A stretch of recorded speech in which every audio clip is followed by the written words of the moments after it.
A nosotros nos interesa mucho llegar al concepto, a la definición de equilibrio químico, para luego entonces pasar a ver el equilibrio químico ácido-base. Esto es un término, es un concepto un tanto, puede resultar abstracto para estudiantes de química básica, pero para eso tendremos que primero ver las propiedades termodinámicas de estado para entender un poco el equilibrio químico. Igual la cinética química básica, digamos, se utilizará para ayudar en el entendimiento de este equilibrio químico. Sin embargo, antes las propiedades termodinámicas deben ser definidas. Entonces, ya nosotros sabemos lo que significa el término propiedad. Una propiedad es una característica de la materia que, miren, como lo tenemos acá ahora, se puede medir. Hasta eso ya lo sabíamos, eso ya lo habíamos visto en clases anteriores. Las propiedades nosotros las medimos, algunas. También le podemos llamar observables. O sea, medir es observar algo, u observar es, de alguna manera en ciencias, medirlo. Ya estuvimos mencionando el sistema termodinámico. Entonces, los sistemas termodinámicos quedan descritos cuando yo le asigno valores a sus propiedades, pero en particular a sus propiedades termodinámicas. Me interesan más esas propiedades termodinámicas. ¿Qué es una propiedad termodinámica? Pues una propiedad termodinámica, digamos, es la temperatura, el volumen puede ser una propiedad termodinámica, la presión es una propiedad termodinámica, la presión del sistema, e incluso el calor es una propiedad, pero ya veremos que no es una propiedad de estado. Y ahí pues haremos algunas aclaraciones al respecto. El calor sí es una propiedad termodinámica, pero no es una propiedad de estado, es una propiedad de frontera. Y ahorita explicaremos por qué. Y aquí vamos a introducir, la idea precisamente aquí es introducir unas nuevas propiedades. Digo nuevas porque quizás ustedes estaban más familiarizados con la temperatura, con el volumen, con la presión. Pero aquí vamos a introducir la entropía, la entalpía y la energía libre de Gibbs como propiedades termodinámicas y en particular propiedades de estado. ¿Qué es una propiedad de estado? Una propiedad de estado es una propiedad que define el estado de un sistema. O sea, yo puedo referirme a un sistema en su estado 1 o lo podríamos decir en su estado inicial. Y luego de un cambio de estado, el sistema va a tener un nuevo estado. Podríamos decirlo, podríamos referirnos a él como un estado final, ¿sí? O un estado 1 y un estado 2. Por eso es que ustedes ven que los subíndices que tienen las propiedades, acá es de 1 y acá en todas las propiedades tienen un subíndice de 2, ¿sí? Estado 1, estado 2. Por lo tanto, hay una temperatura 1, hay una temperatura 2 de este lado, hay un volumen 1 acá, hay un volumen 2 de este lado, hay una presión 1 acá, hay una presión 2 de este lado. En los cambios de estado, no todas las propiedades tienen que cambiar, ¿sí? No todos los valores de las propiedades tienen que cambiar. Con que una sola cambie, ya hay o ya se puede considerar un cambio de estado, ¿sí? Con que una sola cambie, ya se puede considerar un cambio de estado.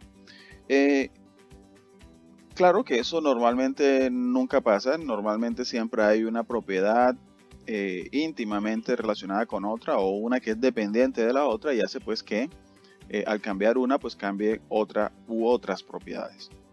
Noten aquí algo, el calor no tiene subíndice 1 y subíndice 2 y aquí es donde hacemos la diferencia con las propiedades de estado. El calor no es una propiedad de estado, es decir, no hay un calor 1 y no hay un calor 2 porque el calor no es algo intrínseco del sistema.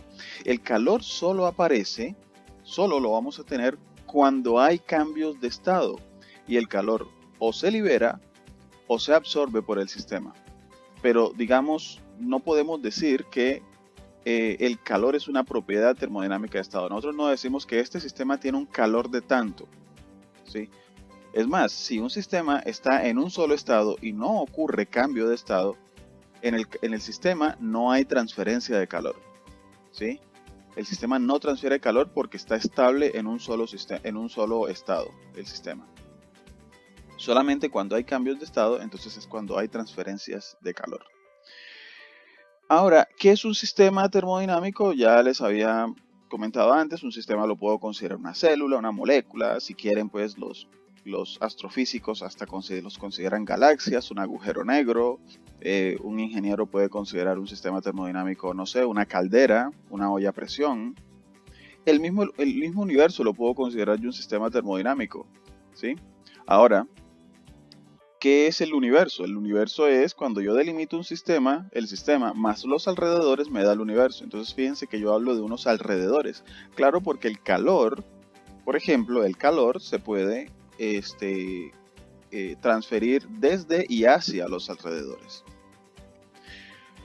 Miren ustedes que las propiedades de estado, como puede haber un estado 1, un estado 2, y entonces puede haber una temperatura 1, una temperatura 2, una entalpía 1, una entalpía 2, una entropía 1, una entropía 2, entonces yo puedo establecer las diferencias de esos cambios de estado. Por ejemplo, yo puedo expresar una diferencia de entalpía, es decir, una delta entalpía, como la entalpía final menos la entalpía inicial, es decir, la entalpía 2 menos la entalpía 1.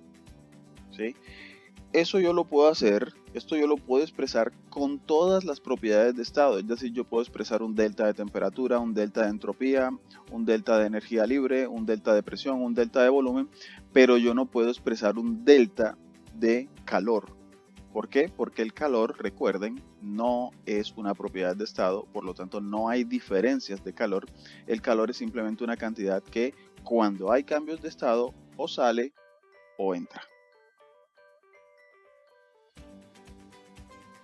Entonces, como para terminar aquí con esto, un sistema, nosotros podemos considerar un sistema, un conjunto de moléculas que se combinan.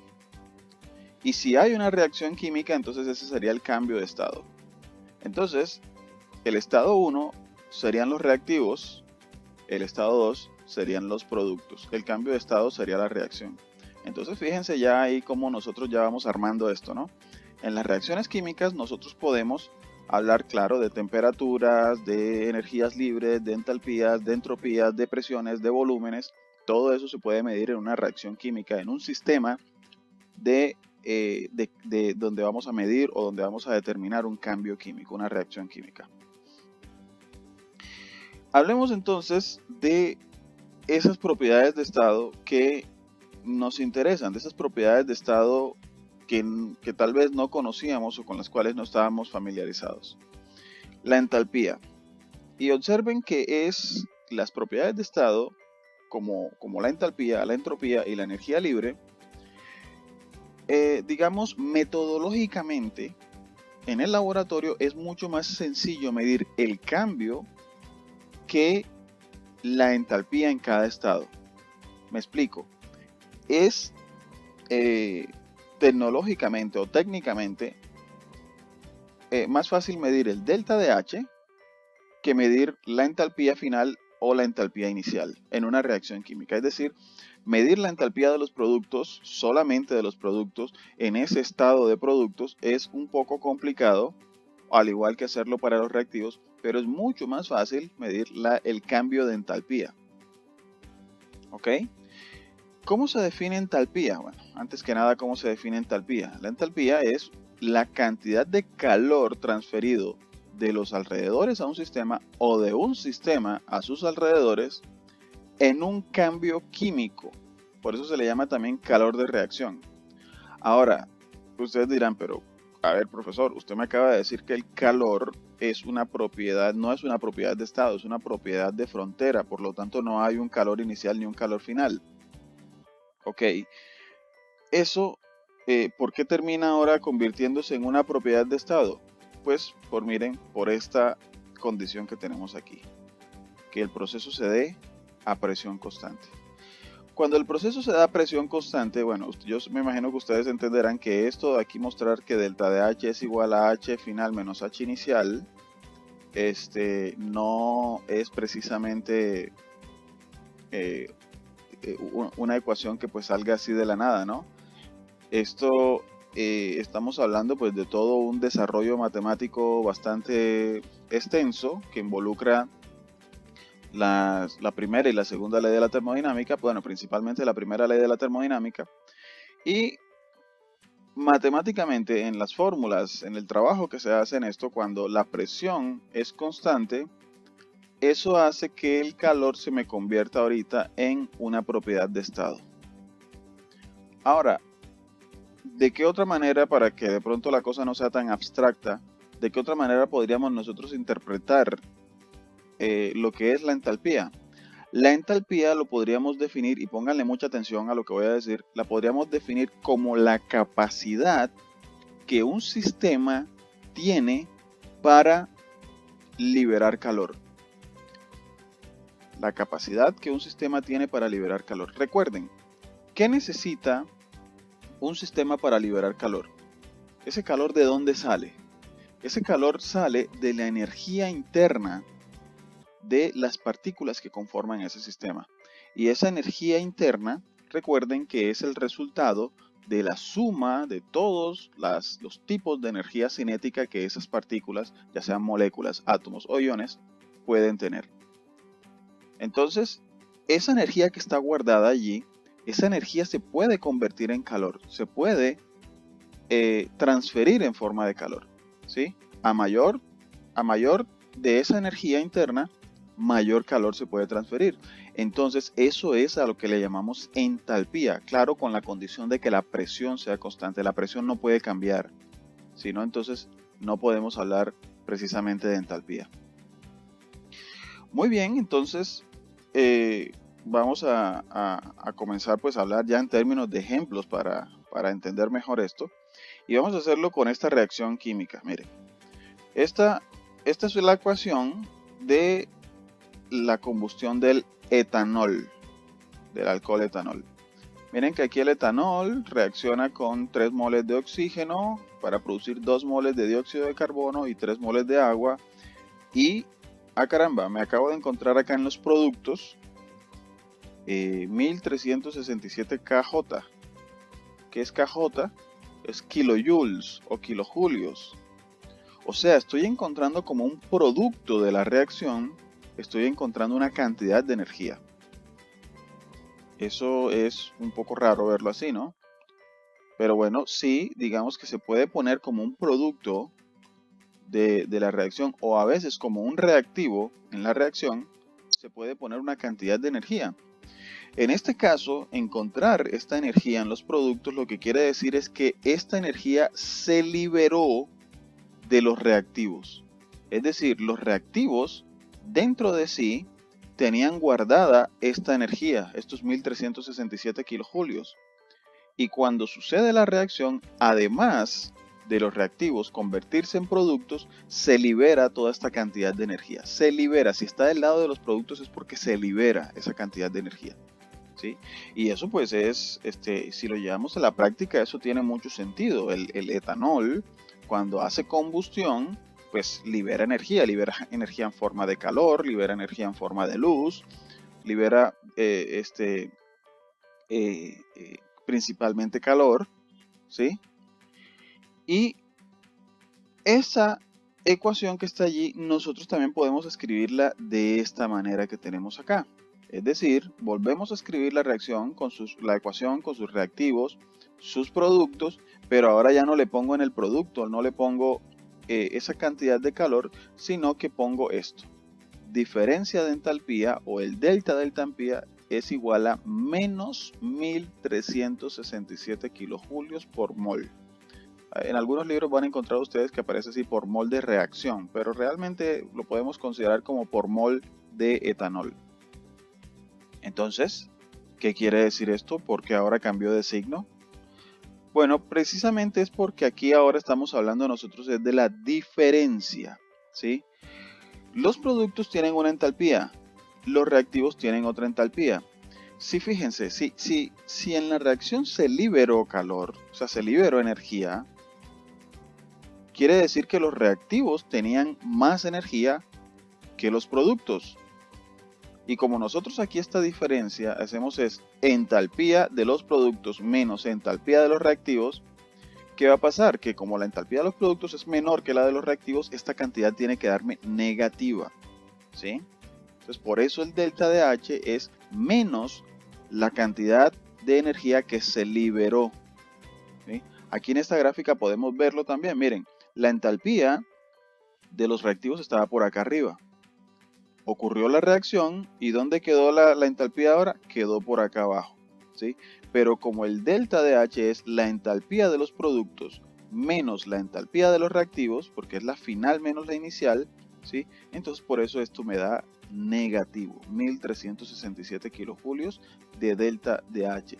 O sea, la cantidad de calor que se libera en esta reacción es de 1367 kilojulios de calor.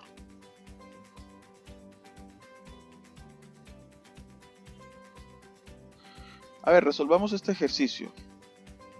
¿Cuánto calor se libera si se queman 20 gramos de etanol en presencia de suficiente oxígeno, manteniendo la presión constante? Fíjense que ya cuando digo aquí manteniendo la presión constante, automáticamente eso me convierte el calor del que estoy hablando en entalpía. O sea, yo ese calor ahora puedo hablar de él en términos de entalpía.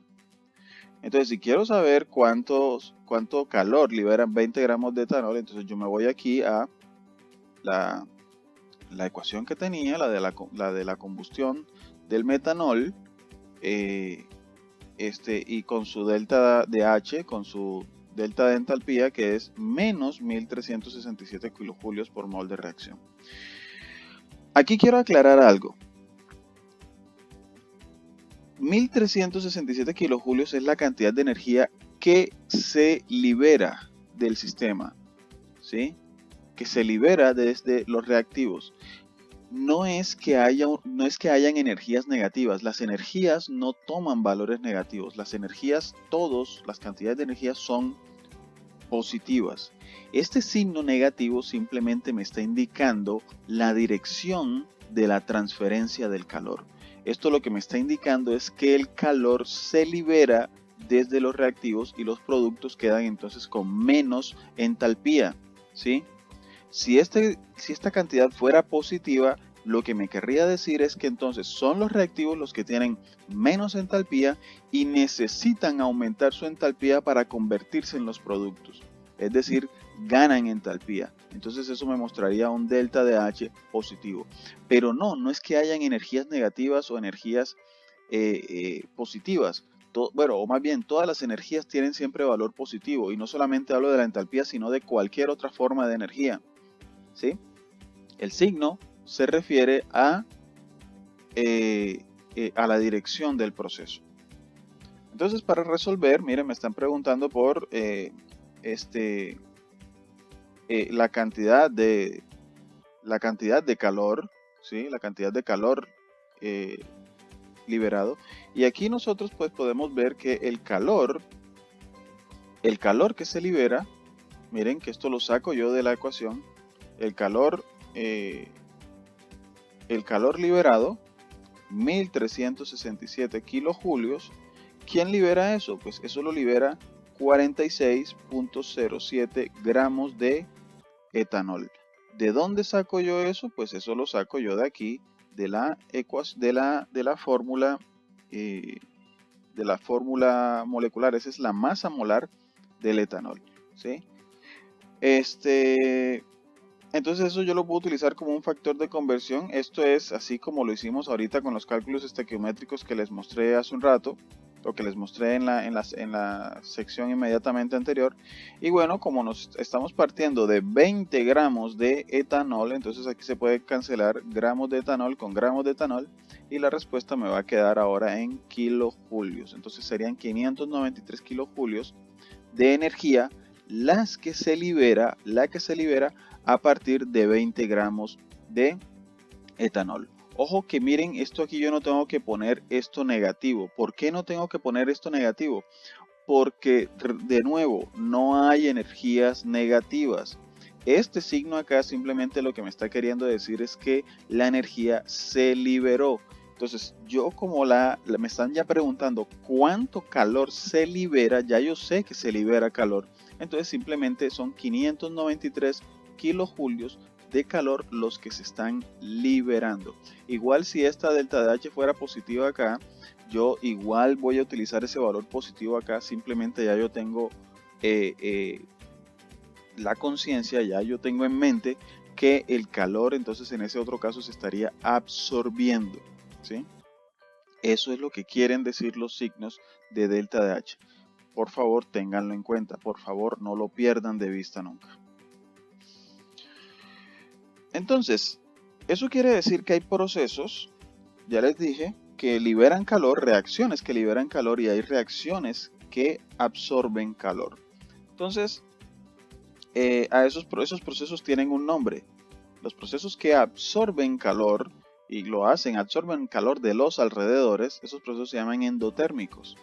Los procesos que liberan calor se les llama exotérmicos. Fíjense que si yo le doy la vuelta a la reacción de combustión del etanol, o sea, pongo donde estaban los reactivos, pongo los productos, y donde estaban los productos, pongo los reactivos, ¿sí?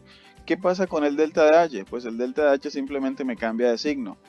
Claro, si yo esa reacción la llevara a cabo al revés, entonces el calor, el CO2 y el agua, ese calor ahora lo absorberían para llevar o para convertir ahora a los productos, o sea, el etanol y el oxígeno, en sustancias con una mayor entalpía. ¿Cuánto mayor es la entalpía? 1367 kilojulios va a aumentar la entalpía.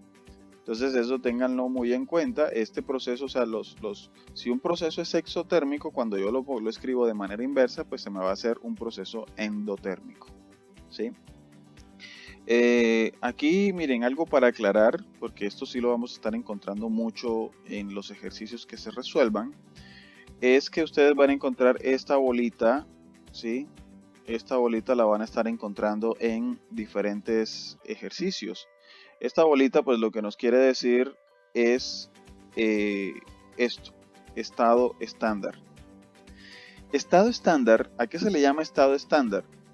Lo que pasa es que cuando nosotros estamos haciendo un experimento en el laboratorio, no sé si ustedes pues ya tal vez se hayan fijado un poco de eso, cuando estamos haciendo un experimento en el laboratorio, nosotros no podemos dejar libres todas las variables que estamos estudiando. Es decir, si yo quiero conocer el efecto del cambio de temperatura en la velocidad de una reacción, yo solamente debo variar la temperatura. Yo no puedo ponerme a variar temperatura, presión, volumen y un montón de cosas más, porque si no yo no voy a poder conseguir ver el efecto solamente de la temperatura, ¿sí? Entonces, se ha ideado esto del estado estándar como una serie de variables o de parámetros que yo tengo fijos para medir el estado estándar, para medir el cambio de entalpía de una reacción. Es que el cambio de entalpía puede depender de la temperatura, puede depender de la presión, puede depender de las concentraciones en las que yo tengo las sustancias que están reaccionando, en fin, puede depender de muchas otras cosas. Entonces, el estado estándar se define, ojo, se define así: 25 grados centígrados, es decir, se tiene que fijar la temperatura a 25 grados centígrados, que pues eso en Kelvin sería 298.15 Kelvin, ¿sí? La presión se fija en una atmósfera. Las sustancias deben ser puras, es decir, o gaseosas, o líquidas, o sólidas, ¿sí? O más bien, si las sustancias no son puras, entonces las sustancias deben tener una concentración de 1 molar en la solución donde están. Si son sustancias gaseosas las que se están usando, esas sustancias deben tener una presión de 1 atmósfera. Esto no tienen ustedes que, digamos, aprenderlo de memoria. Esto miren, simplemente es para que ustedes diferencien, para que cuando ustedes encuentren este delta de H con este símbolo, así, sepan qué significa, sepan de qué se trata, ¿sí?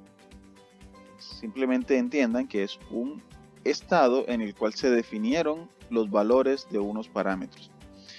Miren que esto en general, estas condiciones del estado estándar son como para reacciones o procesos de tipo general, pero cuando ya estamos hablando de reacciones bioquímicas nada más, y se habla de un estado estándar transformado.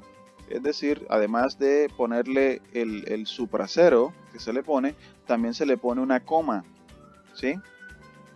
¿Esa coma qué quiere decir? Esa coma pues simplemente está introduciendo una nueva variable que se fija. ¿Y cuál es?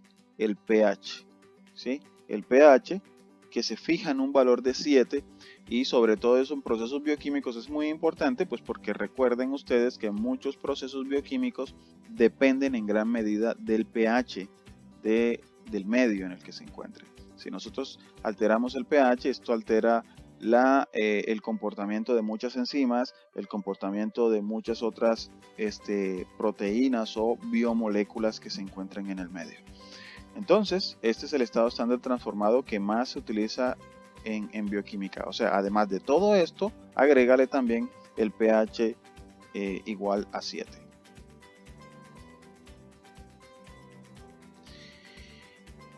Bueno, expliquemos entonces esto de la ley de Hess, porque esta ley de Hess sirve para resolver ejercicios. Pónganle mucha atención porque no quiero pues que se me vayan a estar enredando mucho con esto. Esta ley de Hess, primero hay que decir que esta ley de Hess yo la puedo aplicar no solamente para los cambios de entalpía.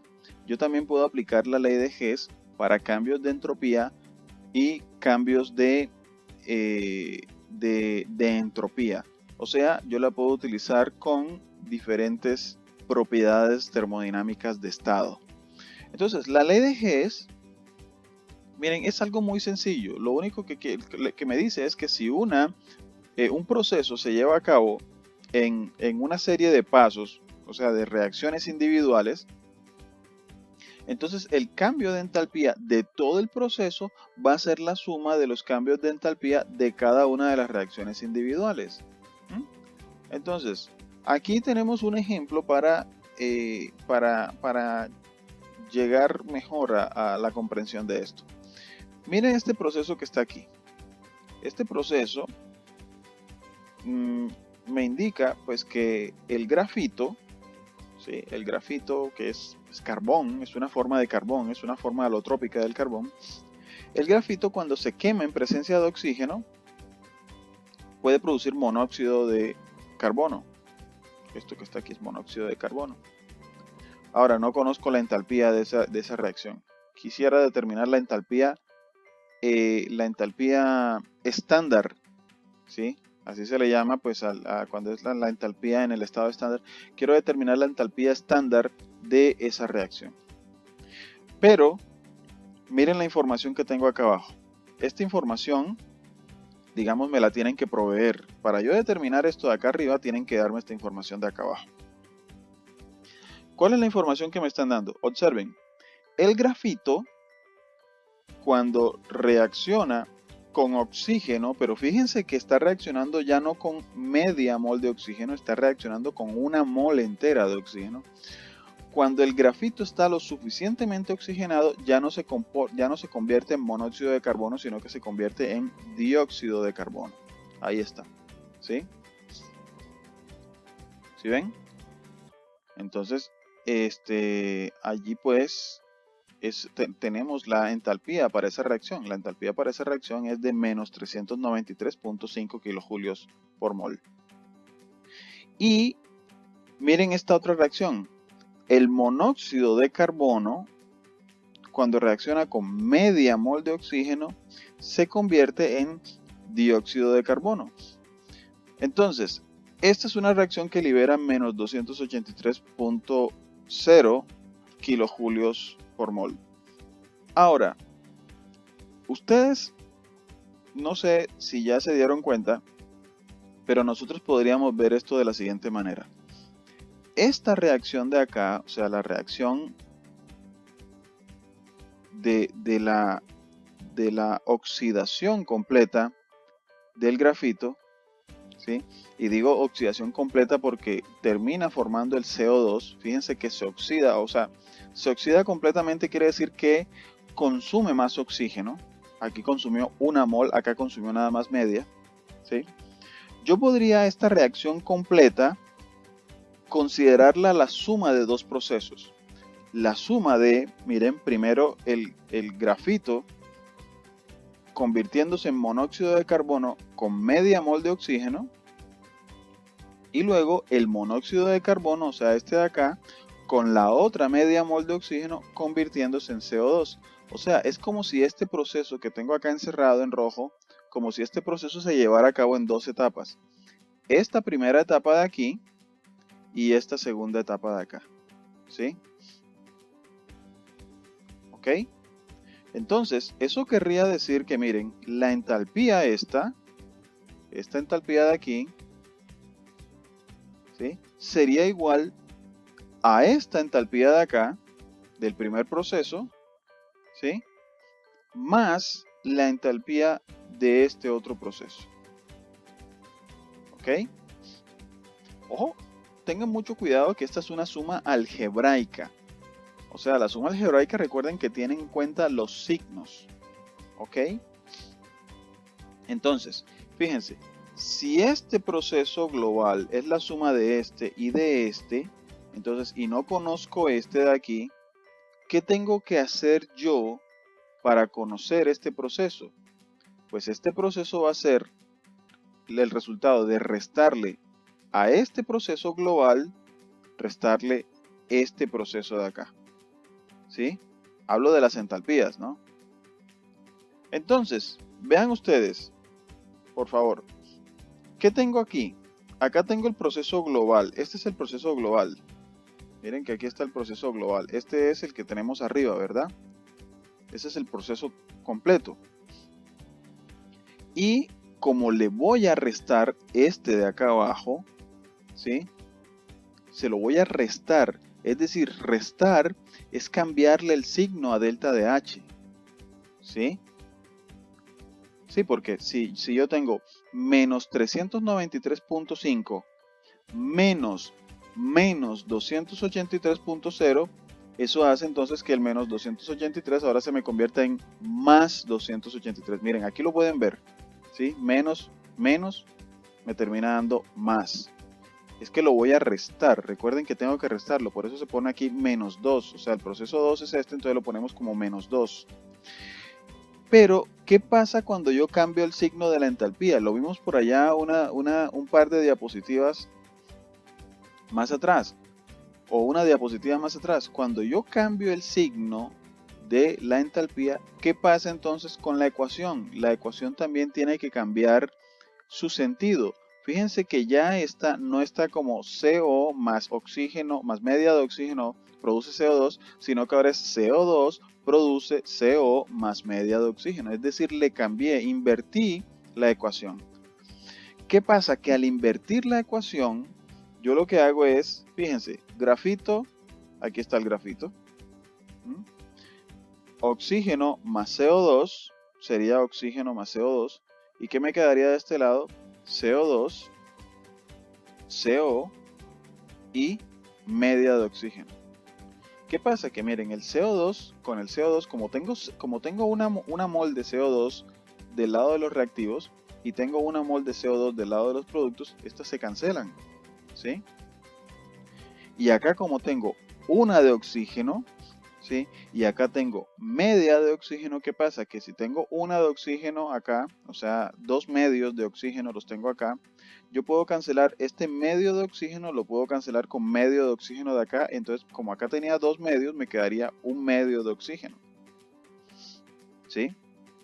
¿El resultado cuál es? Miren, que de esa suma algebraica, ¿sí?, ¿qué me queda? Este proceso. ¿Y este proceso cuál es? Pues este proceso es justo el proceso por el que me estaban preguntando, la reacción por la que me estaban preguntando. Ahora, ¿qué hago con los delta de H? Pues el delta de H del proceso inicial, del proceso global, perdón, le quito o le resto el delta de H del proceso para el cual tengo la otra parte de la información. O sea, uno de las reacciones que contribuyen al proceso global. Entonces, menos 393.5 menos 283.0, eso me da menos 110 kilojulios por mol. ¿Sí? Esto, chicos, miren, en realidad, ustedes esto, luego de que se pongan a practicar con más ejercicios de este tipo, se darán cuenta que es algo completamente mecánico, es algo completamente, digamos que ustedes simplemente hasta por tanteo, por ensayo y error, muchas veces pueden llegar a dar con la respuesta. Porque siempre las dos ecuaciones para las cuales me están dando información, yo tengo que a partir de ellas obtener la ecuación para la cual me están preguntando el delta de H. Es más, ustedes pueden hasta acomodar de distintas formas esas ecuaciones de tal manera que les quede acá en esta suma algebraica el resultado de la ecuación que están buscando, ¿no? Entonces, fíjense, acá esta gráfica lo que me está queriendo decir es que, miren, el proceso global es todo esto, ¿sí? O sea, desde grafito más oxígeno que produce CO2. Eso yo lo puedo considerar en dos etapas. Desde aquí para llegar aquí y luego desde aquí para llegar acá, ¿sí? Pero fíjense que cada una de estas etapas pues va a tener un delta de H, este tiene este delta de H, este tiene este delta de H, y la suma de ellos dos, la suma algebraica de ellos dos me va a dar este delta de H total que ya lo conocía. Entonces yo conocía este valor, naturalmente este tiene que ser la diferencia, ¿sí? Entre estos dos de acá. Entonces por ahí les voy a dejar algunos ejercicios de entrenamiento para que ustedes se den cuenta por sí mismos que en realidad esto, si tal vez pudo parecerles un poco enredado ahorita, ya luego pues se les va a volver algo muy hasta un poco monótono para realizar. Pasemos entonces a entender la entropía. La entropía es otra propiedad termodinámica de estado y sin, digamos, entrar en más cuestiones o en más asuntos teóricos de base, vamos como que a expresar lo que es el resultado de la entropía. La entropía se puede entender como el grado de aleatoriedad o de desorden de un sistema. Es decir, un sistema que tiene una alta entropía es un sistema que tiene pues en sus partículas, las partículas que lo componen, tiene un alto grado de desorden. ¿A qué nos referimos con desorden? O sea, ¿qué contribuye a que un sistema tenga alta entropía? Básicamente son dos cosas. Que sus partículas, que sus moléculas se encuentren bastante separadas entre sí y por lo tanto con un movimiento relativo entre sí. Y lo otro que contribuye es el número de partículas, es decir, o sea, el número de partículas que están en ese nivel de movimiento, en ese nivel de azar. O sea, no es lo mismo tener en un espacio cerrado 3 moléculas de un gas que se están moviendo, o sea, en todas las direcciones y están chocando con todas las paredes de ese recipiente. No es lo mismo tener 3 que tener 50. Digamos, cuando ya yo tengo 50 de esas partículas que se están moviendo y chocando en todas las direcciones, obviamente el grado de aleatoriedad, es decir, el grado de azar, el grado de entropía, el grado de desorden es muchísimo mayor donde tengo más partículas, ¿sí? Ojo, hablo de esas partículas que le contribuyen al desorden del sistema, que como lo pueden ver ustedes aquí básicamente son la fase gaseosa la que más va a tener un alto grado de entropía, ¿sí? Fíjense que para una misma muestra yo puedo tener digamos agua congelada, digamos ahí el nivel de entropía va a ser bajo, ¿Por qué va a ser bajo? Pues porque recuerden, esas moléculas de agua van a estar relativamente quietas una con respecto a la otra, precisamente porque están unidas por puentes de hidrógeno en una gran medida. Luego, cuando nosotros pasamos a la fase líquida, muchos de esos puentes de hidrógeno se han roto y muchas de esas moléculas de agua comienzan a tener un movimiento relativo de una con respecto a la otra. Es decir, aumenta un poco el movimiento, aumenta un poco el desorden del sistema, aumenta un poco la entropía. Y ya cuando pasamos al estado gaseoso, cuando ya definitivamente todos los puentes de hidrógeno se han roto, las moléculas de agua prácticamente comienzan a moverse libremente en todas las direcciones. Entonces allí pues ya estamos hablando de un estado con mucha mayor entropía. Y también miren que en las reacciones químicas nosotros pues, podemos comparar o reconocer cuando la entropía ha aumentado. Por ejemplo, en esta reacción que es la de la oxidación de la glucosa, la oxidación completa de la glucosa, miren que esta es la glucosa, que pues para reaccionar necesita 6 moles de oxígeno o bueno, podríamos decir 6 moléculas de oxígeno, y se producen 6 moléculas de dióxido de carbono y 6 moléculas de agua, y bueno, además de eso se libera energía. Todas las reacciones de combustión van a liberar energía en forma de entalpía o en forma de energía libre, como lo veremos ahorita en un momento. Miren ustedes que aquí al principio tenemos 7 moléculas, es decir, la molécula de glucosa que es sólida, ¿sí? Y 6 moléculas gaseosas de oxígeno. Entonces tenemos 1, 2, 3, 4, 5, 6 moléculas gaseosas. Digamos que este es un sistema con una entropía relativamente alta. Ahora, después de la reacción, acá en los productos, ¿qué me quedó? Me quedaron 6 moléculas de CO2, que son 6 moléculas de un gas, ¿sí? Ahí están. Digamos que en ese sentido las moléculas gaseosas no cambiaron, pero ahora tengo 6 moléculas de agua y que se encuentran en estado líquido, ¿sí? Entonces, ¿cuál de estos dos estados tiene mayor entropía? Pues naturalmente tiene mayor entropía ¿por qué? Porque aquí ganó un poco de entropía, primero porque acá ahora hay más moléculas, ¿sí? Pasamos de 7 moléculas a 12 moléculas. Eso ya aumentó un poco la entropía del sistema.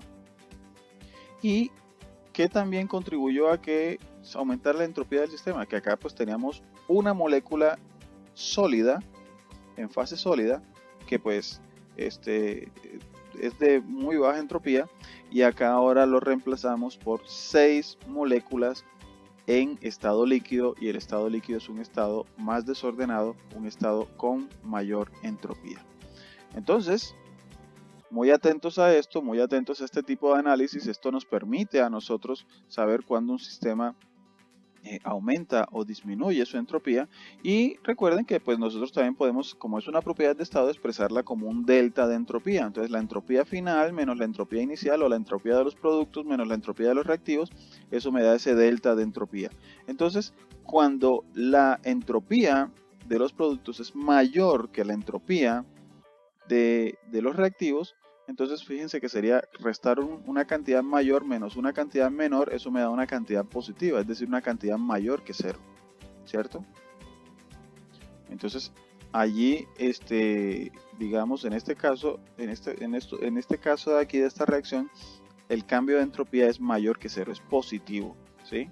Es como cuando analizamos la entalpía y decimos que es endotérmica, es decir, que la entalpía final de los productos es mayor que la entalpía inicial de los reactivos. Entonces, pero digamos, para esta combustión, fíjense que allá lo analizamos con la combustión del etanol y era una reacción exotérmica. Entonces, allá en esa reacción, al igual que para esta, también va a pasar que la entropía va a ser, el cambio de entropía va a ser positivo. ¿Por qué? Porque en las combustiones siempre normalmente se da este aumento en moléculas, y además ese paso pues de un estado a otro.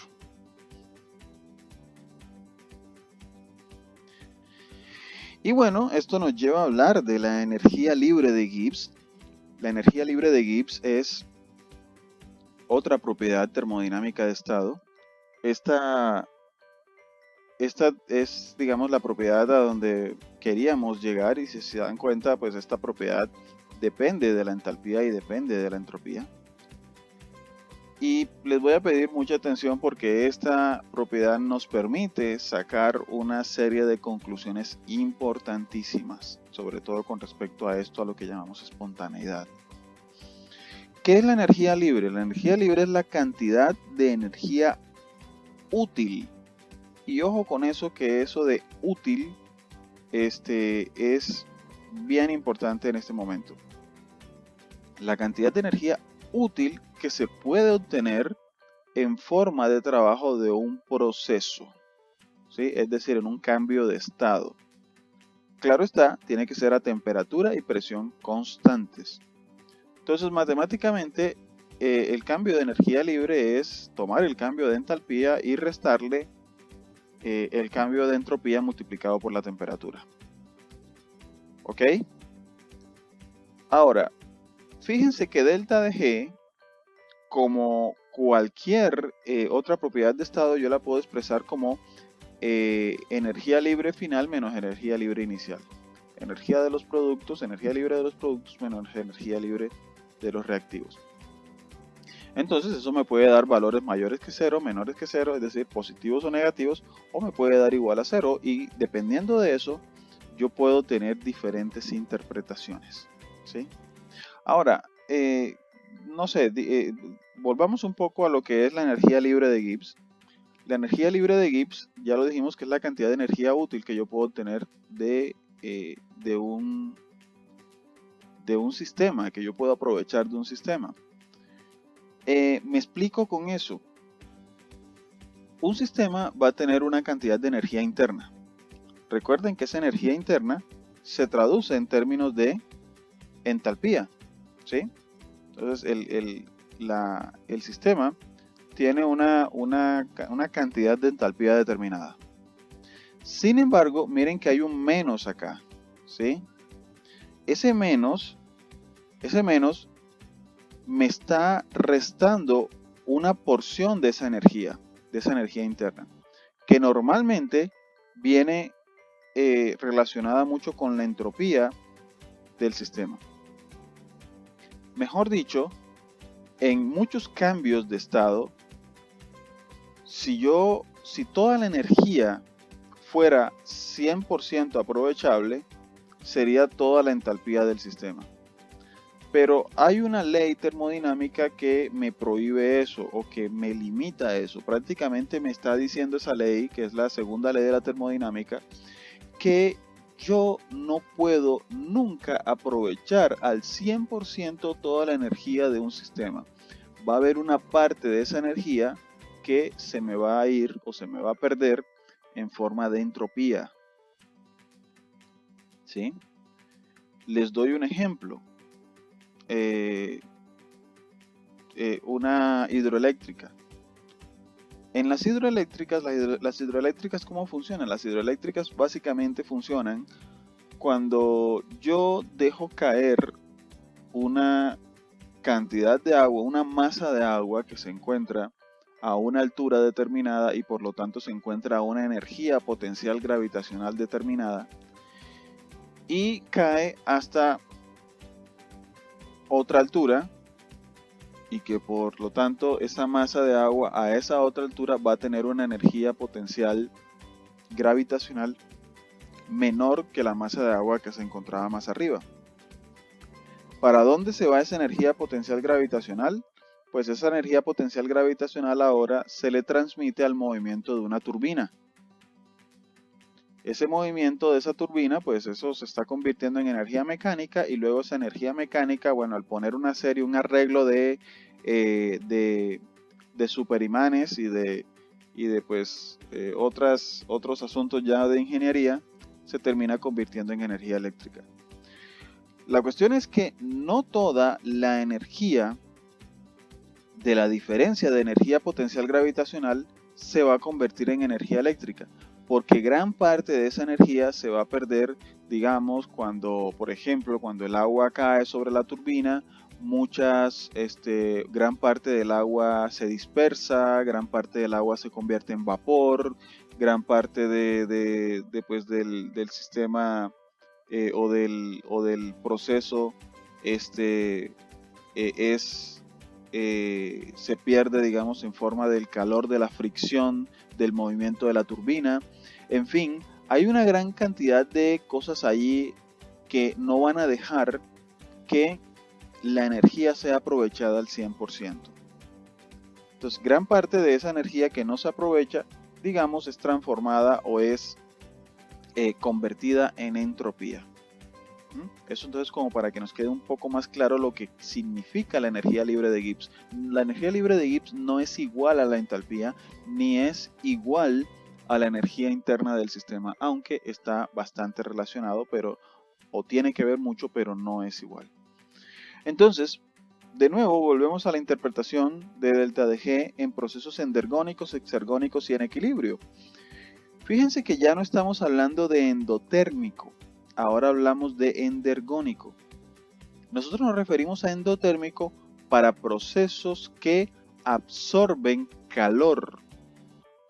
No, ahora acá para endergónico nos referimos a procesos que absorben energía libre. Es decir, una reacción donde los reactivos tienen una determinada cantidad de energía libre y luego de la reacción la energía libre aumentó, la energía libre se hizo mayor, es decir, ese proceso absorbió energía libre y al absorber energía libre entonces el delta de G va a quedar positivo, claro, porque recuerden, la energía libre, el delta de energía libre es la energía libre final menos la inicial. Si la final es mayor, entonces este delta de G me va a quedar positivo, me va a quedar mayor que cero. A esos procesos que absorben energía libre, a estos procesos endergónicos, también les llamamos procesos no espontáneos. ¿Qué quiere decir que un proceso sea no espontáneo? ¿Será que es que no puede ocurrir? Bueno, eso de espontaneidad básicamente se refiere a, al hecho de que el proceso no puede ocurrir si no le estamos aplicando una energía o si no le estamos aplicando una fuerza que haga que suceda. ¿Sí? No es que no pueda ocurrir, sí puede ocurrir, pero para que ocurra yo tengo que impulsar ese proceso. Yo tengo que impulsarlo de alguna manera. Por ejemplo, subir por las escaleras, digamos, si yo estoy en el primer piso de un edificio para llegar al sexto piso, pues eso no va a suceder espontáneamente. Eso es un proceso no espontáneo, ¿sí? Pero no quiere decir que no pueda ocurrir. O sea, yo puedo subir por unas escaleras, pero fíjense que para yo hacer eso yo tengo que hacer un gasto de energía. Entonces ese es un proceso no espontáneo. Los procesos espontáneos son procesos donde la energía libre disminuye, es decir, la energía libre de los reactivos va a ser mayor a la energía libre de los productos. Es decir, el delta de G me va a resultar negativo, ¿sí? Menor que cero. A esos procesos les llamamos exergónicos, son procesos que liberan energía libre. Y son procesos a los cuales les llamamos espontáneos, es decir, no requieren de ninguna ayuda externa, de ninguna fuente o fuerza externa que dirija el proceso o que haga que el proceso ocurra. No lo necesita. Es decir, los procesos espontáneos, y pues puedo hacer el mismo ejemplo del edificio. Si yo estoy acá en un sexto piso y voy a llegar pues al primer piso del edificio, pues fácil, yo me puedo como que simplemente dejar caer por la ventana y pues no necesito ninguna fuerza externa, nada que me impulse, ni necesito gastar energía en lo absoluto para llegar al primer piso. Digo, si lo hago mediante ese mecanismo de simplemente dejarme caer por la ventana, ¿sí? Entonces, a esos procesos les llamamos procesos espontáneos. Pueden ocurrir, pero ocurren incluso más fácilmente porque no requieren ninguna fuente de energía externa que se acople al proceso para que pueda ocurrir. A esos procesos les llamamos entonces exergónicos. Ojo, no exotérmico. Exotérmico es cuando lo que se libera es calor. Acá no estamos liberando calor, acá estamos liberando energía libre de Gibbs. ¿Y qué pasa entonces cuando el delta de G es igual a cero? Es decir, cuando la energía libre de los productos es igual a la energía libre de los reactivos. Allí entonces decimos nosotros que el proceso se encuentra en equilibrio, y esto pues ya tiene que ver bastante, tiene que ver un poco con lo que vamos a ver nosotros después, más adelante, sobre equilibrio químico. Aquí como que volviendo y preguntándonos un poco, volviendo un poco a esta ecuación de acá, ¿sí? ¿Qué combinaciones de la diferencia de entalpía y la diferencia de entropía favorecerían el proceso? Cuando digo favorecen el proceso, cuando digo que favorecen el proceso, me refiero a que hacen espontáneo el proceso. O sea, lo vuelven favorecer el proceso es volverlo exergónico. Entonces, ¿qué diferencias, qué combinaciones, perdón, de delta de H y delta de S hacen que el proceso sea espontáneo? Fíjense que para que sea espontáneo, delta de G tiene que ser negativo. Es decir, tiene que ser menor que 0. ¿Qué tendría que pasar o cómo tendrían que ser estos dos para que delta de G tenga que sea 0? Pues lo primero, así lo que se me ocurre de la manera más fácil es que el delta de H sea 0, perdón, sea menor que 0. Fíjense que si esto es menor que 0 y el cambio de entalpía es mayor que 0, entonces fíjense, si esto es menor que 0, esto sería negativo. Si esto es positivo, de aquí, al multiplicarlo por la temperatura y con este signo negativo, me quedaría negativo. Entonces menos me daría menos. O sea, un proceso exotérmico, o sea, que libera calor, y un proceso que aumenta su entropía, es decir, que aumenta su grado de desorden, son los procesos más espontáneos que puede haber. O sea, ¿qué puede ser o qué puede resultar ser más espontáneo que una combustión? Cuando tú tienes una combustión, se libera una gran cantidad de energía en forma de calor y las partículas se van a desordenar. Es más, a veces hasta ocurren con explosiones. Y cuando se dan estas explosiones, pues ahí, ¿quién me va a decir pues que el nivel de entropía no aumenta? El nivel de entropía aumenta tremendamente en ese sistema, ¿sí? Entonces, no hay nada que más favorezca la espontaneidad de un cambio que sea exotérmico y que aumente su entropía. Ahora, no en todos los procesos ocurre así. Hay algunos procesos que son endotérmicos y aún así son espontáneos. ¿Cómo puede ser eso? Entonces, esto es positivo. Entonces, ¿qué se necesita?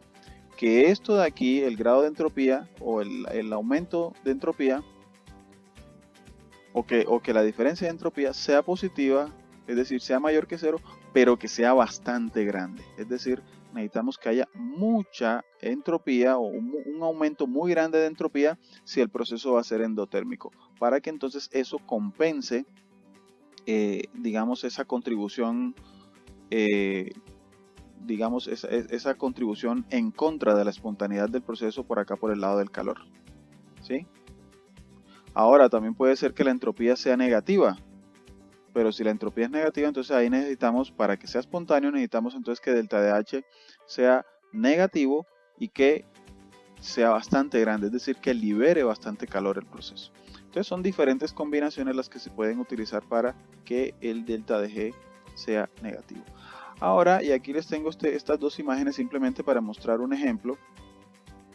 Y se parece mucho al de subir las escaleras hasta el piso sexto. Hacer esto, ¿sí? Ese movimiento, ese ejercicio, hacer eso es no espontáneo. Hablando ya en términos pues, de un sistema biológico, un sistema termodinámico biológico abierto, como lo es un organismo multipluricelular. Hacer ese movimiento, esa contracción muscular que está haciendo al correr, y pues muchas otras cosas, porque seguramente va pensando, seguramente su sistema nervioso va funcionando a toda, su sistema cardiovascular, el corazón está bombeando tremendamente. Todos esos son procesos no espontáneos, son procesos que consumen energía. ¿Y de dónde sacan esa energía? Es decir, son procesos endergónicos. ¿Y de dónde sacan esa energía? Pues esa energía precisamente la sacan de este proceso de acá, ¿sí? Entonces, este proceso, el de degradar los nutrientes, es un proceso exergónico, es un proceso que va a liberar energía. Cuando nosotros consumimos nuestros alimentos, esos alimentos son metabolizados y a partir de esos alimentos se genera una gran cantidad de energía en forma química, una gran cantidad de energía que nosotros ya deberíamos ir pensando en esta molécula de aquí, ¿no?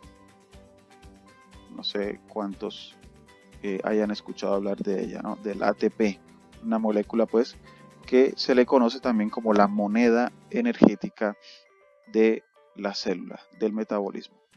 Entonces, fíjense, los procesos no espontáneos sí ocurren, nada más que necesitan de un proceso espontáneo que se acople al proceso, de un proceso espontáneo que se acople al proceso no espontáneo para entonces considerar el proceso como un todo, ¿sí? Y ahora este sí se vuelva espontáneo todo el proceso global, ¿sí? Esto en otras palabras es también como hablar de metabolismo y hablar de anabolismo y catabolismo. Ya luego ustedes pues entenderán mejor seguramente en el siguiente curso que tomen después de este, entenderán mucho mejor esos conceptos. Y bueno, veamos entonces un ejemplo donde trabajamos con la energía libre de Gibbs. Y fíjense que lo vamos a utilizar con la ley de Hess.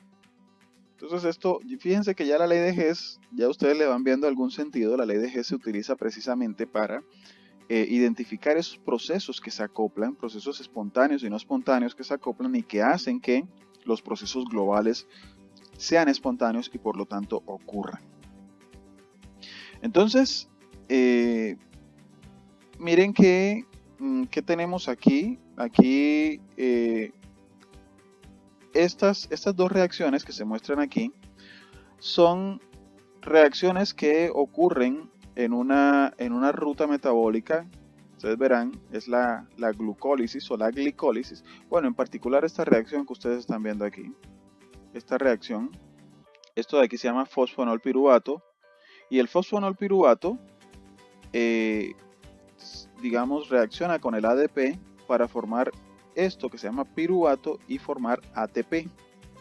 Es decir, esta última reacción, esta reacción que ven aquí, que es la última de la glicólisis, genera pues este intermediario metabólico que es súper necesario para muchas otras cosas. Ya de nuevo les digo, ya lo entenderán cuando vean metabolismo.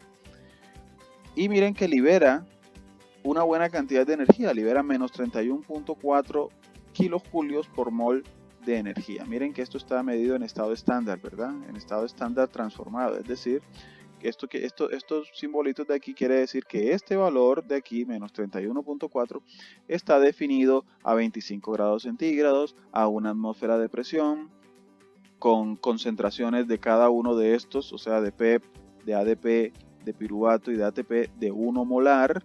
Esto está definido también a un pH de 7, en fin, eso es lo que quiere decir estos símbolos de acá.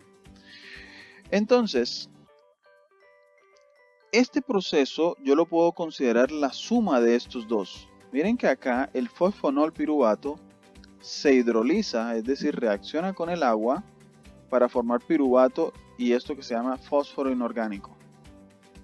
Miren toda la cantidad de energía que se libera, menos 61.9 kilojulios, ¿sí? Pero entonces el ATP ¿de dónde sale? El ATP sale de convertir el ADP, que es adenosina difosfato, en ATP, que se llama adenosina trifosfato. Formar o unir ese grupo fosfato, ¿sí? unirlo al ADP, formar ese nuevo enlace y conformar el ATP, la molécula del ATP, es un proceso que, miren, tiene un costo energético, ¿sí? Tiene el delta de G es positivo, lo cual quiere decir que toca introducirle energía a este proceso para que ocurra. Si este proceso no tiene una fuente o una fuerza que lo impulse, otro proceso que le provea esa energía para que esto de acá abajo, la reacción 2, pueda ocurrir, pues no va a ocurrir. Y en este caso, ¿cuál es la reacción? ¿Cuál es el proceso que le da toda esa energía? Pues naturalmente la reacción de arriba, la reacción 1. Miren que esta reacción de acá arriba libera una gran cantidad de energía que es la que permite a la reacción de abajo ocurrir. Cuando entonces nosotros sumamos las dos ecuaciones, es decir, las acoplamos, miren que es una suma así como lo hicimos con la ley de Hess. PEP, sumamos acá, bueno, PEP, tenemos PEP. ADP, tenemos ADP. Y acá vamos a tener agua y además fósforo inorgánico.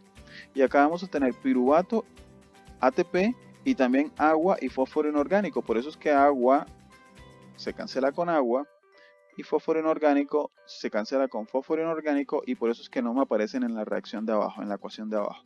Pero realmente se sumaron y pues tuve que hacer lo propio con los delta de G. Los sumé también, pero los sumé de manera algebraica. Fíjense que cuando yo sumo de manera algebraica, tengo que tener en cuenta signos negativos, signos positivos, ¿sí? Entonces me da menos 31.4, es decir, el proceso de abajo es un proceso exergónico espontáneo que ocurre gracias al acoplamiento de estos dos de acá. Entonces, mucho cuidado con este ejemplo que acabamos de mostrar, pues porque serán muchos de los procesos o de los ejemplos que estaremos nosotros revisando a lo largo de este tema.